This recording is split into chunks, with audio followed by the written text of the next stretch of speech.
People in our community are mourning the loss of a music icon. Pastor Pat Wright was known as the First Lady of Gospel Music. And Evening's Angela Poe Russell is here to talk about her legacy.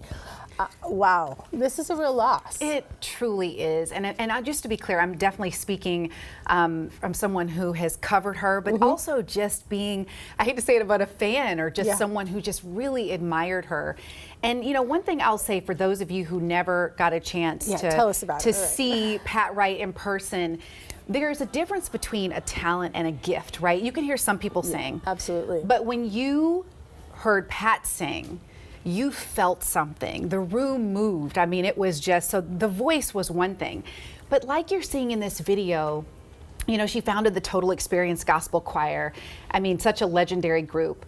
But I've been struck by how many people have said that she has changed their life. Like, just so many lives that she's touched. And you know, she started with children, and then it morphed later into more adults. But I remember reading something about how she just felt strongly that African American children needed the experience of both singing gospel and also the traveling that would come. Oh, listen, yesterday I interviewed several people.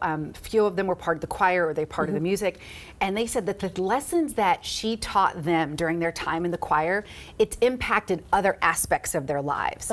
And the other key theme that I just took from talking to them was, she said that they told me that Pat saw stuff in them that they didn't see.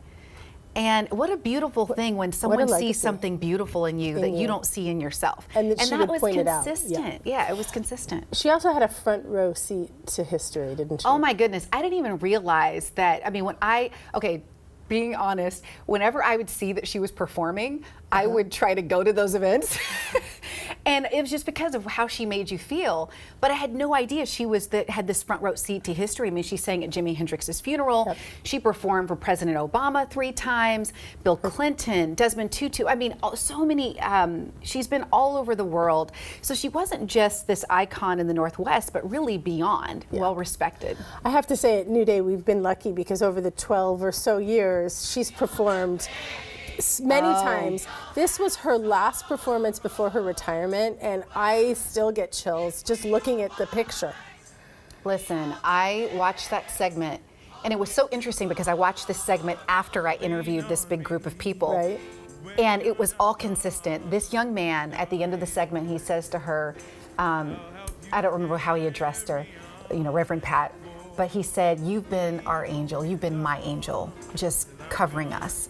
And that makes me I know. It was just so touching, and it honestly left me just thinking, yes, what a legacy. When you can, because here's the thing, people talk about what she did for gospel music, but really it was how she impacted lives, the people who heard her voice, and the people she touched through the work that she did. And I know she wouldn't want that to be static in the sense that she's gone, but her legacy lives on in the idea that we also can affect change like that. To me, and I will say, I told you this, that when she came here, she made sure before she left that she had talked to every one of us and left us feeling like, thank you. So you're getting emotional. Yeah, so I know. Tell me about that. No, I mean, just the idea that, like you said, somebody could affect that, change your life by just a word and then just music. But I know we're going to hear more. Yes, in fact, I know that right now we're still waiting to get some details from the family, but I do know that publicly there's going to be a big celebration at one of the big theaters, a celebration of her life in January. All right. So just know more details to come on that. She's totally worthy of it, and she will be missed. Wait. Thank you.